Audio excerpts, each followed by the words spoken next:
Chers amis d'Omerta, bonjour. Avant de démarrer cet entretien exceptionnel avec Karl Zéro, je vous rappelle la sortie en kiosque de notre magazine Omerta, l'enfance de tous les dangers.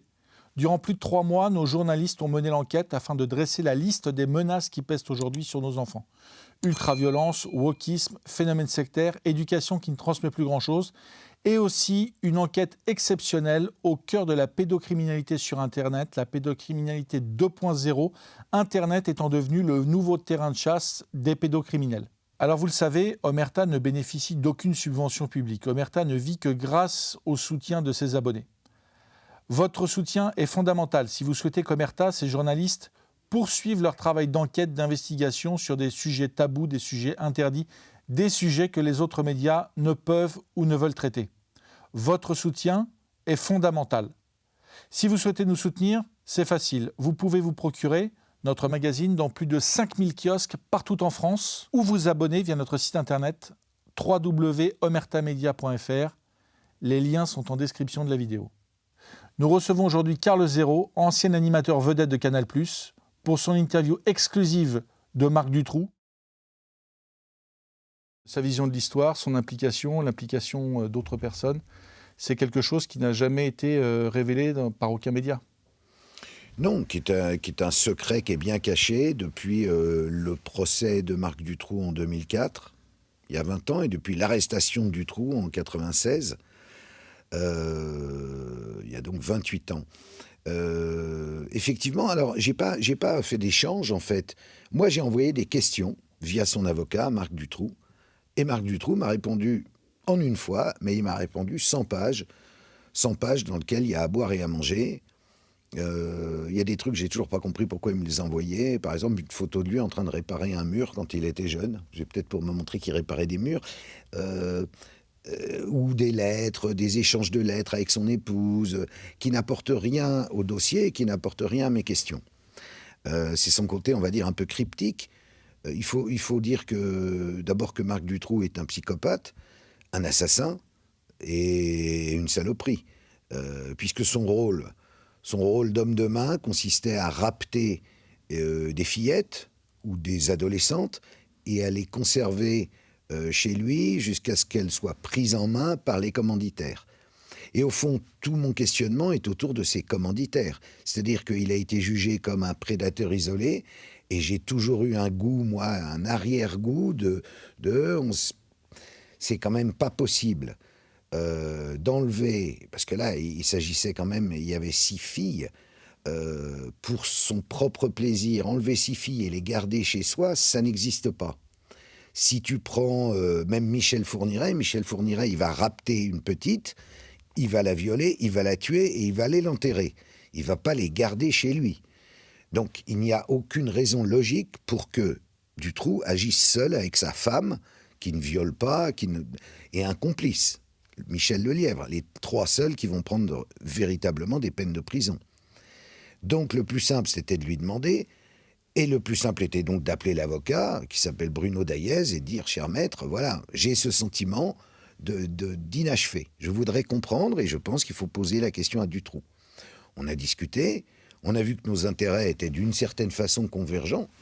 Moi, parce que je pense qu'il est bon que la vérité soit sue, notamment pour les parents des victimes, et lui, parce qu'il est en charge de la défense de Dutroux, lequel Dutroux aimerait bien sortir un jour. C'est pas demain la veille, puisqu'ils ont inventé pour lui spécialement un tribunal, on va dire une section spéciale composée de 5 juges. Il faut qu'il y ait une majorité pour qu'il puisse sortir. Ça n'arrivera donc pas, vraisemblablement. Et je dirais que, à la limite, il vaut mieux pour lui, parce qu'il est évident qu'il ne ferait pas de vieux os dehors. Ce phénomène de pédophilie, on peut le faire remonter, je dirais, aux années 68. Je dirais que la vague des nouveaux philosophes, on prend l'exemple de la Libération, qui est un exemple facile à prendre, c'est-à-dire qu'il y a eu une promotion à un moment donné de la sexualité entre mineurs, entre adolescents et adultes. Et puis, on a l'impression qu'il y a eu, avec peut-être l'affaire Dutroux, qui a mis peut-être une lumière sur ce danger. Il y a une espèce de recul médiatique de ces pratiques. Et le phénomène à l'échelle individuelle, c'est, je dirais, on a des faits divers quasiment tous les mois, par exemple Nordal-Lelandais, etc. Est-ce que toi, est-ce que tu considères que c'est un phénomène qui est en expansion ou alors, je dirais, il y a aujourd'hui une espèce de protection morale qui discrédite, qui interdit ce genre de pratique? Non, je crois que c'est un phénomène qui est infiniment plus aujourd'hui en expansion qu'il ne l'était dans les années 70 dont tu parles, ou même à l'époque de Dutroux. Parce qu'il y a des outils informatiques qui permettent d'être en lien avec des enfants. D'ailleurs, dans ton magazine Omerta, tu en as largement parlé dans le dernier numéro. Donc, il y a maintenant la cyberpédocriminalité qui permet de créer des réseaux, mais qui sont des réseaux virtuels, des réseaux en ligne, où il y a des gens qui s'échangent des images qu'ils ont filmées soit à la maison, soit en ayant eux-mêmes trouvé des images qu'ils ont repompées et qui renvoient, les autres leur renvoient des images. Et après, il se crée évidemment la possibilité de pouvoir commander en ligne des viols d'enfants qui vont se produire, qui vont être de vrais enfants, je veux dire, c'est pas de l'IA, hein, qui vont avoir lieu, je sais pas où, à Manille, en Thaïlande, en Ukraine, en Roumanie, et de payer pour voir ça. Et puis, il y a aussi tout le phénomène, je dirais, de prostitution de plus en plus infantile, en réalité, puisque on voit maintenant que, notamment dans les banlieues, beaucoup de jeunes filles se prostituent dès 13-14 ans, tout ça pour avoir le sac Gucci dont elles rêvent au bout de X passes. Donc, la pédocriminalité, je dirais, elle est de plus en plus prégnante dans la société, de plus en plus importante, et on ne lutte pas du tout au niveau étatique en France contre elle, et au niveau européen d'ailleurs, et américain. On laisse faire d'une certaine façon. Et à un moment, il faut que des citoyens comme nous se lèvent et disent stop. Parce que sinon, ça continuera, ça continuera. Et alors, si tu ajoutes à ça le fait que les enfants ont le droit de changer de genre quand ils sont petits, y compris de se faire opérer avec des dommages psychologiques terribles, parce qu'un enfant, tant qu'il n'a pas fait sa puberté, ne peut pas avoir véritablement de choix, ça n'a pas de sens. Donc, on est dans une société... alors, qui est l'héritière des années 70 ? Parce qu'il y avait eu cette libération sexuelle qui n'était pas une mauvaise chose, c'était très guindé à l'époque, mais c'est allé beaucoup trop loin, notamment en ce qui concerne le fait de faire l'amour de plus en plus jeune. Et puis, il y a évidemment aussi le rôle de la pornographie, qui conduit immanquablement vers des pratiques pédophiles, parce qu'au bout d'un moment, en n'arrivant plus à s'exciter sur ce qui est présenté quand tu regardes des sites porno, tu vas chercher autre chose, tu vas sur le dark web, et là tu vois des viols d'enfants, tu y prends goût et tu deviens toi-même un pédophile. Et ça, on n'alerte pas les jeunes. On leur dit pas, la moyenne d'âge du pédophile d'aujourd'hui, c'est 24 ans quand même. 24 ans. Quand j'étais petit, c'était un vieux monsieur, c'était Gabriel Matzneff qui ouvrait son impair à la sortie de l'école. Maintenant, c'est des jeunes. Donc on marche sur la tête, voilà. Donc il faut des lanceurs d'alerte. Tu en fais partie maintenant, puisque vous avez fait ce numéro. Je reviens sur l'affaire Dutroux. On l'a présenté souvent comme un prédateur isolé avec sa femme, etc. En réalité, on se rend compte qu'il y avait plusieurs étages à la fusée, si je puis dire, puisque lui était une sorte de rabatteur chargé des basses œuvres, mais au-dessus de lui, il y avait un affairiste, un margoulin, un trafiquant de drogue, etc. Ouais, Michel Nihoul, qui est un peu... Alors, lui aussi, en fait, un homme des basses œuvres, mais à un meilleur niveau. C'est-à-dire, il est à tuer à toi avec des membres de la haute société belge qui réunit régulièrement dans différentes boîtes de partouze. Et il y a là aussi bien des gendarmes que des politiques, que des magistrats. Tout ce petit monde s'amuse, des mineurs passent, mais on n'est pas encore dans l'horreur pure. On est dans un truc qui existe partout, qui est... quand on dit à Paris, on disait Paris qui chante et qui pétille, c'est exactement ça. Il y a la même chose en France. Mais le problème, c'est que ce Michel Nihoul est aussi le pourvoyeur de gens à spécialité. Et ces gens à spécialité sont des gens, alors là, qui font véritablement partie du Gotha belge, des aristocrates belges, des politiciens belges, et vraisemblablement français aussi, ou hollandais. Et ces gens-là, Dutroux ne les fréquente pas, Nioul les fréquente et les fournit. Et les fournit, en faisant enlever par Dutroux des petites filles ou des adolescentes, et ensuite il les garde et il les livre. Quand on a réussi à réunir, à l'époque il faisait ça dans des fermes isolées ou des donjons ou des trucs comme ça, et là il faisait des cérémonies qui se terminaient par des meurtres d'enfants, des viols à répétition, puis meurtres, tout ça généralement filmé, snuff movie, enfin... Mais Michel Nioul, il a surtout été condamné pour des affaires de trafic de drogue, etc. Il n'y a jamais eu de... Pour tout ce qui est traite des enfants, viol, il a été blanchi. Exactement. Donc. Au procès. Au procès parce que, détail ahurissant concernant cette affaire de trafic, les jurés n'ont pas réussi à se mettre d'accord. Il y a eu 5 voix contre 7. 5 disant qu'il était innocent de ça, 7 pour. Donc dans ce cas-là, la justice belge veut qu'on fasse voter des magistrats. 3 magistrats ont voté et ils ont blanchi Michel Nioul. J'allais ajouter, comme par hasard. Michel Nioul a pris 5 ans, il a fait 6 mois de prison. Et Michel Nioul était évidemment le pourvoyeur en chef, mais voilà. Et comme la Belgique avait été retournée, puisqu'on avait viré le juge en charge de l'affaire Conrod pour le remplacer par Langlois, qui était aux ordres du pouvoir et qu'il ne fallait pas de vague, parce que, parallèlement, on avait demandé à... Le juge Conrod avait lancé un appel en demandant aux personnes qui avaient vu Dutroux ou avaient eu affaire à des pédophiles de témoigner. On a appelé ça les témoins X. De toute la Belgique, des gens qui ne se connaissaient pas, qui ne vivaient pas dans la même zone géographique, qui ne parlaient même pas la même langue, il y a les Wallons et les Flamands, racontaient exactement la même chose et citaient les mêmes personnes. Les mêmes personnes par qui elles étaient violées, par qui on organisait tout ce réseau, par qui il y avait les chasses à l'enfant, par qui il y avait ces soirées dans des châteaux. On croirait un délire, on dirait, mais c'est pas un délire, malheureusement. Ces gens ont témoigné et la parole de ces gens, après avoir été écoutée par des gendarmes responsables et un juge responsable, a été jetée aux orties. On a viré les gendarmes, on a viré le juge, on a remplacé le juge et on a dit terminé, il n'y a plus rien à voir. Dutroux est un prédateur isolé. C'était faux. Toi, ce que tu dis, c'est qu'on sait que donc, Michel Nioul était le, entre guillemets, espèce de dealer d'enfants. Dealer de tout, de drogue, d'enfants, de bagnoles. Pour la drogue, il a été condamné. Pour les enfants, il n'a pas été condamné. Malgré tout, toi, tu dis que Michel Nioul fournissait des enfants pour les soirées de la haute société. Mais bien sûr, mais les enfants enlevés par Dutroux étaient donnés ensuite à Nioul.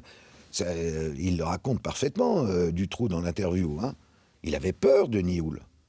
Nioul venait chercher les enfants, Nioul venait inspecter la maison, Nioul voulait voir si les enfants étaient en bonne forme, et ainsi de suite. Sa terreur, c'était parce que Nioul était entouré de ce que Dutroux appelle la bande de Courcelles, qui n'étaient pas des gens spécialement gentils, et qui faisaient très peur à Dutroux aussi. Il ne faut pas oublier que Dutroux, tout pédophile et assassin qu'il est, avait lui-même une femme et 2 enfants. Il avait peur pour sa femme, peur pour ses enfants.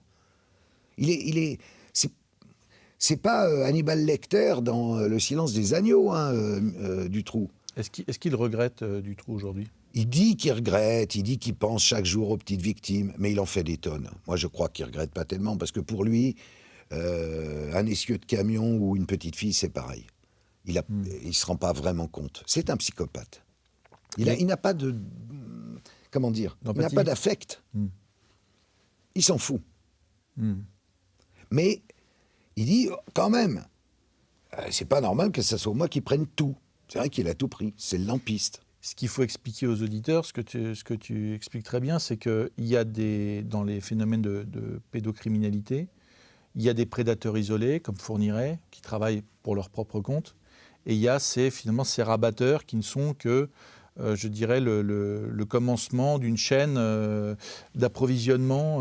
Et comme on peut avoir un cancer à un bureau de tabac, Fourniret est un prédateur isolé qui peut aussi avoir fourni dans sa carrière. Parce que la question, c'est aussi comment je vis, avec quel argent. C'est pas de rapter des petites et de les violer et de les tuer qui rapporte de l'argent. Donc,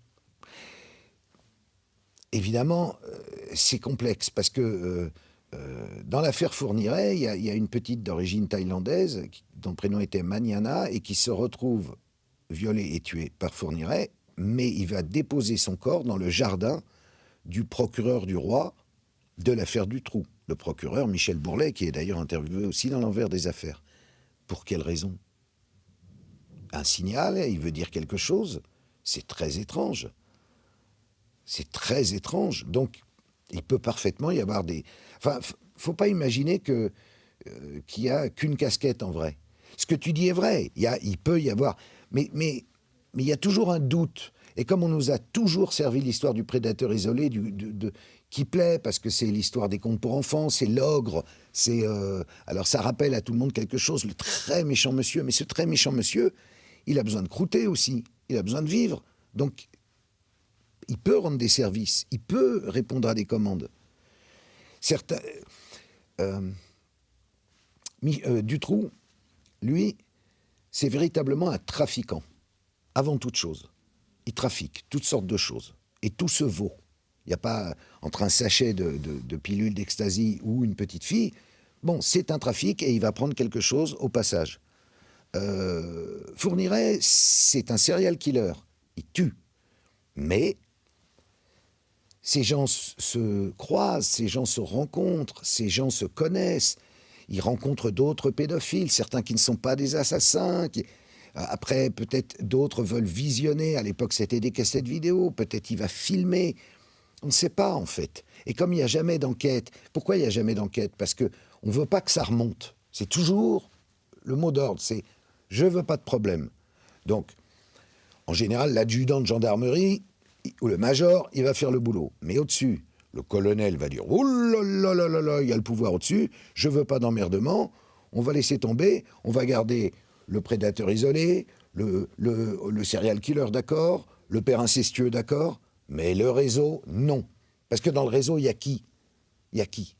Il y a peut-être mon chef direct. Oh, merde, j'ai fait une connerie. » Et ça, ils ont peur de ça. Ils sont tétanisés, et depuis toujours.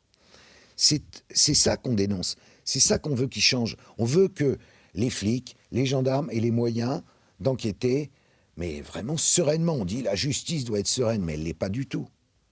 Aujourd'hui, avec les phénomènes MeToo, de dénonciation, avec l'essor d'Internet, des réseaux sociaux, est-ce que ça facilite la dénonciation Oui, oui. Mais il n'y a pas encore le MeToo pour enfants qu'on attend. Le MeToo, à un moment, ils ont essayé de lancer MeToo inceste. Je dirais, ça serait plus MeToo anti-pédocriminalité qu'il faudrait lancer. Mais c'est vrai en même temps que grâce aux réseaux sociaux, des trucs sortent. Après, il faut se méfier aussi des réseaux sociaux parce qu'il y a des surenchères. Les gens se mettent à délirer. Bon, c'est très difficile de trier le bon grain de livret dans ce qu'on peut lire sur les réseaux sociaux. Et j'ai une sérieuse habitude de ça, parce que maintenant, ça fait 5 ans que je me bats pour cette cause. Donc je vois apparaître aussi des gens qui racontent n'importe quoi, et ça m'ennuie. Il y a pourtant des affaires qui sortent. Il n'y a pas si longtemps de ça, c'est l'affaire Epstein. Ah, bien sûr. Alors, on n'est pas sur des jeunes mineurs, on est plutôt sur des jeunes adolescentes. Mais est-ce que tu vois justement on est sur des jeunes mineurs. Une continuité entre les deux? Jean-Luc Brunel a envoyé 3 petites Françaises âgées de 12 ans à Epstein pour son anniversaire. 12 ans, c'est vraiment une petite mineure. Qu'il avait attrapée en France et qu'il a renvoyée après en avion à leurs parents. Ils avaient acheté. Est-ce que tu crois que ce phénomène de pédocriminalité, de consommation d'êtres humains, il faut appeler un chat un chat, est-ce que tu crois que c'est très médiatisé, donc ça devient un sujet important et parce qu'il est tragique, ou est-ce que tu crois c'est une pratique finalement qui est plus courante, qui est plus développée qu'on ne le croit? C'est une pratique qui est très développée et qui est constante. Il ne faut pas oublier que dans l'affaire Epstein, comme dans l'affaire très récente de Puff Daddy aux États-Unis, à laquelle on a consacré aussi un reportage dans le nouveau numéro de l'Envers, il s'agit de chantage. Ce sont des affaires de chantage sexuel. L'équivalent du compromat en URSS autrefois. Il s'agit de faire venir à des soirées des gens qui d'eux-mêmes ne seraient pas du tout pédophiles et qui, au cours de la soirée, vont rencontrer des jeunes filles dont ils ne connaissent pas très bien l'âge, mais qui, vu l'état où ils sont au moment où elles arrivent, sont plus à même d'en juger, vont consommer et ensuite seront tenus par les couilles, c'est le cas de le dire. Donc voilà, c'est des systèmes. Puff Daddy, c'est exactement ça. 270 caméras dans ces villas, c'est la même chose qu'Epstein. Et là, défilent un nombre de producteurs. Alors, c'est l'univers musical et du cinéma américain, l'univers des stars d'Hollywood, en vrai. Et défile tout le monde. Et après, les commanditaires de Puff Daddy tiennent tout le monde. Epstein, les commanditaires d'Epstein tiennent tout le monde. Les commanditaires d'Epstein, ce sont des États. Israël, les États-Unis. Donc, c'est un boulot. Et donc, ce truc du chantage sexuel, sexuel sur mineurs existe et existera toujours. Mais si on ne le dit pas, si on n'avertit pas les gens, ils peuvent eux-mêmes tomber dans des pièges. Parce que ce qui se passe à des niveaux énormes comme Epstein ou à des niveaux incroyables comme Dutroux à l'époque en Belgique, se passe à des petits niveaux dans des petites villes de France avec des petits notables, mais c'est toujours les mêmes petites histoires. Et ça, qu'on ne vienne pas me raconter de conneries, ça existe. Et j'en ai des preuves tous les jours. Alors évidemment, tu vas me dire lesquelles ? Et là, je te dirais, depuis que j'ai une association qui s'appelle Justice pour l'enfance, j'ai un collectif d'avocats qui défend des enfants. Il y a toutes sortes d'histoires. Il y a des affaires avec l'ASE, de placement abusif, de viol au sein d'ASE. Il y a les affaires d'inceste, bien sûr, mais il y a aussi des affaires de réseau. Et là, quand on est dans l'autre casquette, plus journaliste, juste lanceur d'alerte et président d'assaut, on se rend compte de la difficulté de présenter à la justice française ce genre d'affaires. Comment justement, toi, tes détracteurs t'ont taxé de complotisme, etc. Comment est-ce que toi, et c'est vrai qu'il y a des affaires délirantes, je suppose qu'on peut être l'objet de manipulation, je mets à ta place des fausses victimes qui viennent témoigner, etc. Comment est-ce que tu fais pour travailler tout simplement et pour, je dirais, te protéger de certaines manipulations et ne pas verser justement dans le complotisme? Comment tu travailles? Finalement, je travaille, je dirais, comme un avocat, puisqu'on parlait de l'association. Avant de prendre fait et cause pour quelqu'un, pour une personne, je vérifie 10 fois plutôt qu'une.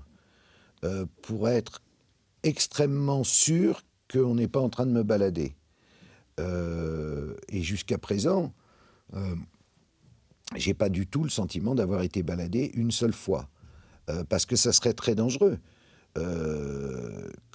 Après, évidemment, c'est aussi au niveau intuitif, c'est aussi au niveau de ce que tu connais de la nature humaine. Et là, c'est la bouteille qui fait que tu ressens si c'est vrai ou si c'est pas vrai. Mais après, bon, évidemment, tu check, tu double-check, tu triple-check pour être sûr que tu te fais pas avoir. Et après, si tu veux, il y a un peu une mode maintenant sur les réseaux, notamment sur X, de balancer tout et n'importe quoi juste pour faire le buzz. Et ça, c'est très, très contre-productif.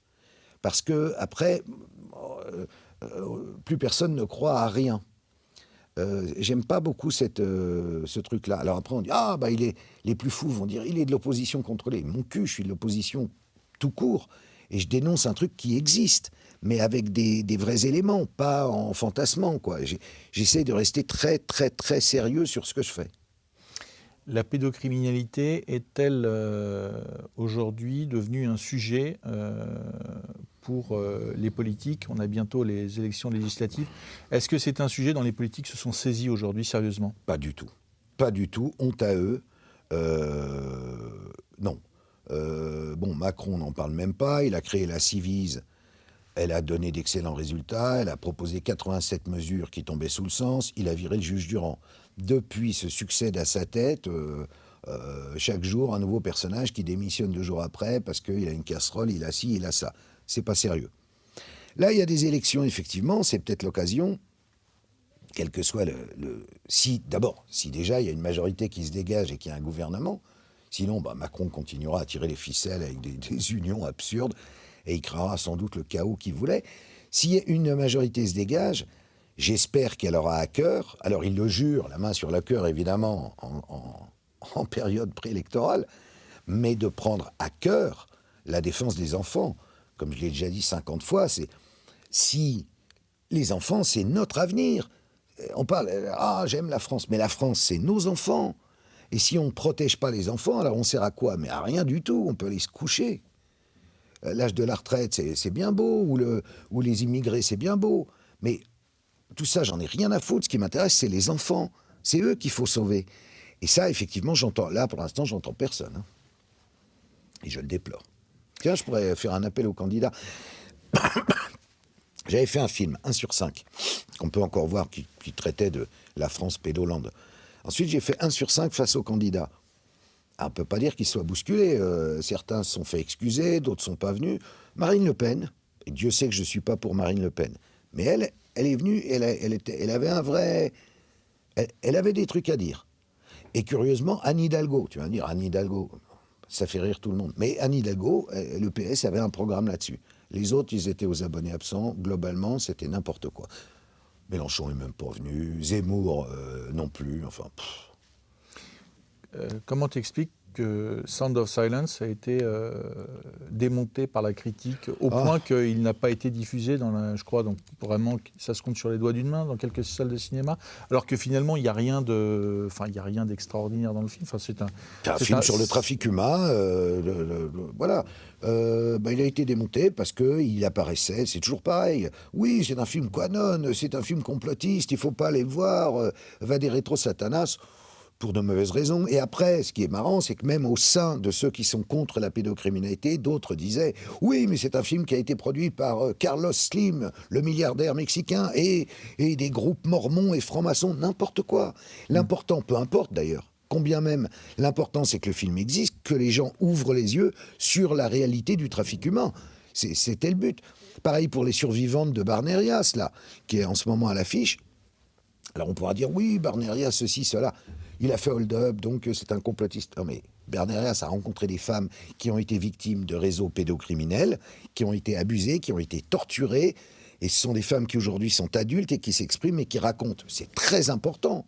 Il faut aller voir ce film. On a l'impression que, notamment en France, on peut parler, les médias parlent de faits isolés, mais que dès qu'on explique qu'il y a derrière un réseau, qu'il y a derrière une démarche professionnalisée avec un commerce, un business, etc., ça devient problématique et que les médias s'arrêtent et n'en parlent pas. Est-ce que tu es d'accord avec ça? Je suis totalement d'accord avec ça. C'est très facile à comprendre. Imagine que tu es journaliste dans un média officiel, un média qui a pignon sur rue. Je ne parle pas comme nos médias, qui sont des médias de résistance. Et tu apprends qu'il y a peut-être un réseau dans telle affaire. Est-ce que tu crois que tu vas aller écrire ou parler dessus sans savoir qu'il y a dans le réseau? Et dans les réseaux, en général, c'est pas comme le club du siècle, où on sait les 100 personnes qui sont dedans. Et encore, certaines sont aussi dans des réseaux. On l'a vu avec M. Duhamel, et plus récemment avec M. Imbert, qui est dans la bande de la rue du Bac. Mais tu as peur. Tu as peur parce que tu dépends d'un patron. Est-ce que ce patron y est dans ce réseau? T'en sais rien. Est-ce que le patron du patron, ou l'actionnaire, ou même un actionnaire étranger que tu ne verras jamais de ta vie, toi petit journaliste, n'est pas dans le réseau?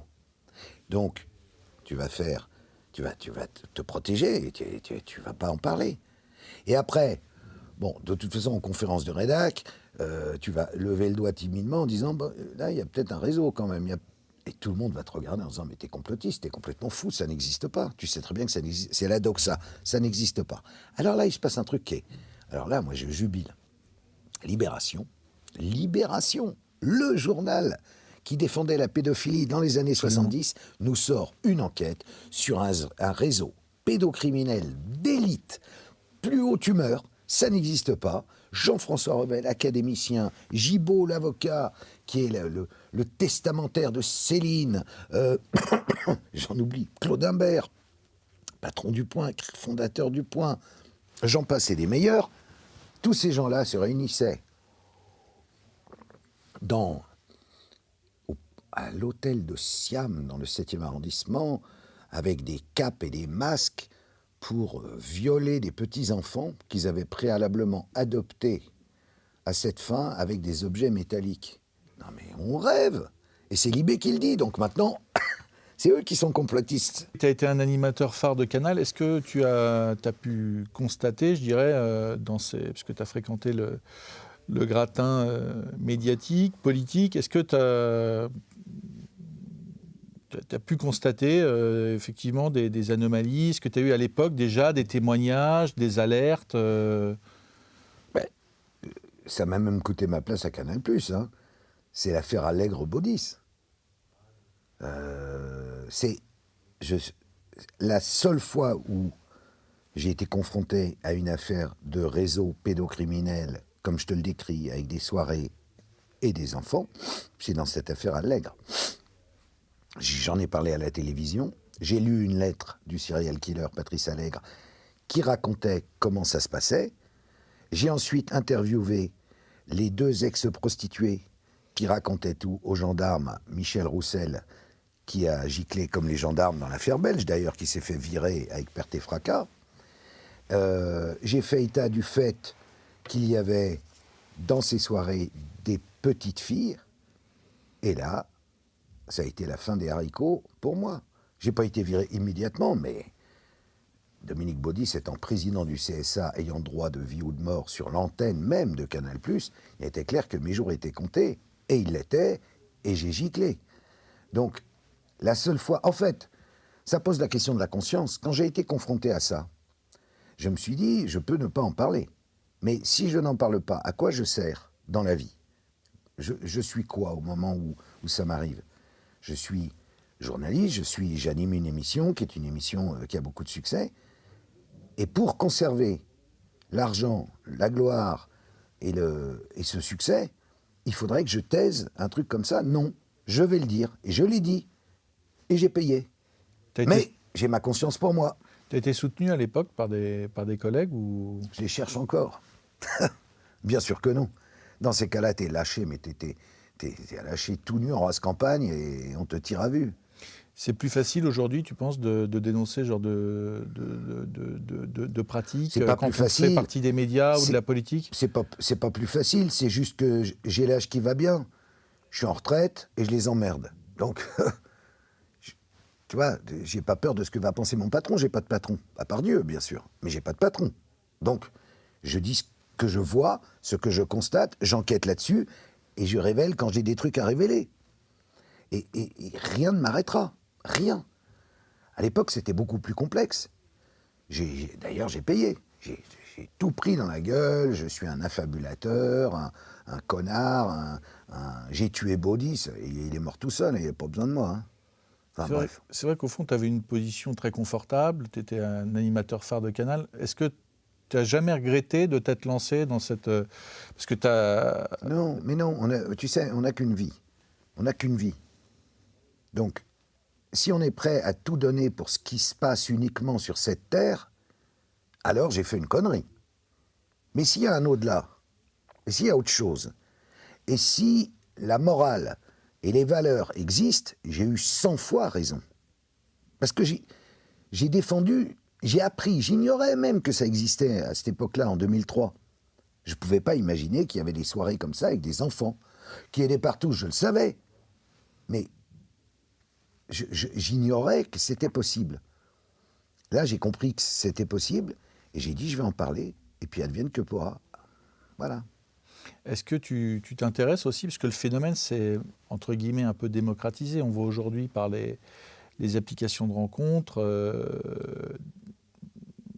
dédiées aux adolescents, je dirais des réseaux pédocriminels qui en font le commerce, qui font le commerce de photos, de vidéos intimes, qui poussent aussi, une fois les mécanismes de chantage mis en place autour des adolescentes, à la prostitution. Est-ce que c'est aussi quelque chose que toi tu constates? Tu as aussi des victimes un peu du quotidien, je dirais, qui viennent aussi témoigner, qui sollicitent ton aide. Est-ce que tu peux aussi... Bien sûr. C'est des phénomènes auxquels tu t'intéresses aussi? Mais bien sûr. Moi, tout ce qui est pédocriminalité, je dirais, je prends. Et après, j'essaye de médiatiser avec mes pauvres moyens, puisque je ne suis plus la vedette que tu décrivais. Mais en même temps, j'ai une crédibilité qui fait que si je dis attention, là, il se passe un truc, je sais qu'en haut lieu, on m'écoute, même si je les fais chier, parce qu'ils n'ont pas envie d'entendre ça. Mais en même temps, donc tu me parles je t'en parlais d'ailleurs au début de l'interview, hein, de ça, de cette prostitution. Et en même temps, comme il y a cette hypersexualisation des gosses, même va dans les magasins, regarde ce qu'ils vendent pour des enfants, des petites filles de 3-4 ans. Des trucs à falbala, non, mais je rêve. C'est quoi? Enfin, je sais pas, dans mon enfance, les enfants, ils étaient habillés en enfants. Ils n'étaient pas habillés en pétroleuse. Et les gens, ah oui, bah c'est sympa, et la petite veut ça, elle a vu que telle star se maquillait, elle veut se maquiller alors qu'elle a 5 ans. Non, mais enfin, on arrête. Instagram, c'est pareil. Regarde toutes ces soi-disant influenceuses de 12 ans. Elles ne se rendent pas compte, quoi. Je pense qu'elles ne se rendent pas... Et après, quand elles se rendent compte, il est trop tard. Ou alors, elles-mêmes sont d'accord pour le faire parce que c'est mieux que de travailler. Donc... Et pourtant, quand tu interviews des actrices porno, elles te disent que c'est pas de la prostitution, que c'est finalement quelque chose de normal, que c'est une forme d'ouverture, elles brisent des tabous, etc. Toi qui as grandi dans les années 70, tu confirmes que tu as vu cette dégradation et finalement cette chaîne assez logique entre l'essor de la société de consommation, l'essor de la prostitution, l'hypersexualisation des enfants, tout ça est un ensemble, je dirais, cohérent pour toi ? Oui, qui va dans le sens du mal. Oui, c'est la lutte entre le bien et le mal. Et ça, c'est un des visages du mal, c'est évidemment celui-là. Et qui aboutit à la pédocriminalité. Donc c'est celui contre lequel je lutte. Pendant le Covid, on me disait, tu devrais lutter avec nous contre le vaccin et tout. Mais je ne peux pas lutter contre tout. On n'a qu'une vie, comme je le disais. Moi, c'est ce chemin-là. Le mal est partout. Méfie-toi, Charles, le mal rôde. Tu sors ton magazine, là, donc dédié à l'affaire du trou, mais pas seulement. Il y a aussi effectivement le rappeur Puff Daddy. Tu viens de dire que Libération sortait aussi un dossier. Est-ce que tu penses que le traitement médiatique qui va être consacré à ton magazine, je dirais, peut être à la hauteur des enjeux ou alors on laisse Libération parler de ce sujet, mais toi, à contrario, oui, il ne faut pas trop que ça s'entende. Voilà, bien entendu, il y aura comme d'habitude, de la part des médias traditionnels, ils ne vont pas reprendre l'interview du trou, ils ne vont pas en faire état. Je compte sur les gens, je compte sur les citoyens, je compte sur pour l'acheter, regarder, lire et comprendre. Je préférerais, bien entendu, que mon enquête soit publiée par Libération. Mais pour cela, il faudrait que je sois dans le système. Et je ne suis pas dans le système. Et pourquoi je ne suis pas dans le système ? Parce que le système tait cette réalité de la pédocriminalité. Donc ils ne veulent pas de moi. Le jour où, et peut-être grâce à ce média dominant, Libération, qui publie cette enquête, ils vont commencer à reconnaître que les réseaux pédocriminels existent, puisque c'est quand même l'histoire d'un réseau pédocriminel, ça va peut-être changer les choses, et dans ce cas-là, alors tout sera pardonné, ils me réinviteront dans des grands médias, tu vois. Mais en fait, peu importe, l'important c'est de le dire. Après, qu'on ait un petit entonnoir ou un énorme entonnoir pour crier, l'important c'est de le dire. Et c'est ce que je fais. Et tu ne peux pas dire que je ne le fais pas sérieusement depuis des années. Mais est-ce que cette lutte contre la pédocriminalité peut se démocratiser ? Tu disais tout à l'heure le lancement d'un MeToo inceste. On a vu par exemple Judith Godrèche qui disait avoir été abusée quand elle était encore adolescente, etc. Est-ce que c'est quand même, malgré la chape de plomb de certains médias et de certaines élites, est-ce que c'est en train de monter ? Est-ce que tu sens que c'est en train de bouillir ? Ah bah oui, je vois la différence avec il y a 5 ans, 4 ans, 3 ans, 2 ans et 1 an. Je vois qu'aujourd'hui, notre travail, pas que moi, hein, le travail de tous ceux qui luttent contre la pédocriminalité, paye. Et petit à petit, maintenant, les gens savent. Les médias font semblant de ne pas savoir. Mais les gens, et la très grande majorité des gens, savent que ça existe et donc sont vent debout contre la pédocriminalité. Et un jour ou l'autre, Les médias vont calancher comme toujours. On croit que c'est comme du temps de l'URSS, on disait jamais le bloc de l'Est ne s'effondrera. Puis il s'est effondré comme un vieux château de cartes tout pourri en 2 secondes. Et bien là, le mur du silence, de l'omerta et du déni face à la pédocriminalité, il va fondre comme neige au soleil en un jour. En un jour. On y travaille. Pourquoi, à ton avis, Dutroux, qui n'a jamais parlé depuis qu'il est en prison, a décidé de te répondre et souhaitait se libérer d'une charge ou... Je pense que... Je ne sais même pas s'il me connaissait avant. Il m'écrit, il fait « Bonjour Karl ». Mais si j'ai bonne mémoire, le vrai journal a commencé en 96, c'est exactement quand il a été arrêté. Donc je pense qu'il ne sait pas que j'ai été à la télé, il doit ignorer totalement ce que je fais et qui je suis. Son avocat a dû lui dire. En fait, c'est en lisant les questions qu'il s'est dit, qui sont dans le journal, qu'il s'est dit je vais lui répondre. Parce qu'il a vu que, 1, je le traitais d'ordure et d'assassin, mais que 2, en même temps, je lui disais, bon ok, vous kidnappiez des enfants et vous les violiez, mais vous les gardiez dans votre cache, pour qui? C'est ça la question qui m'intéresse. Ça servait à quoi? Ça servait à quoi?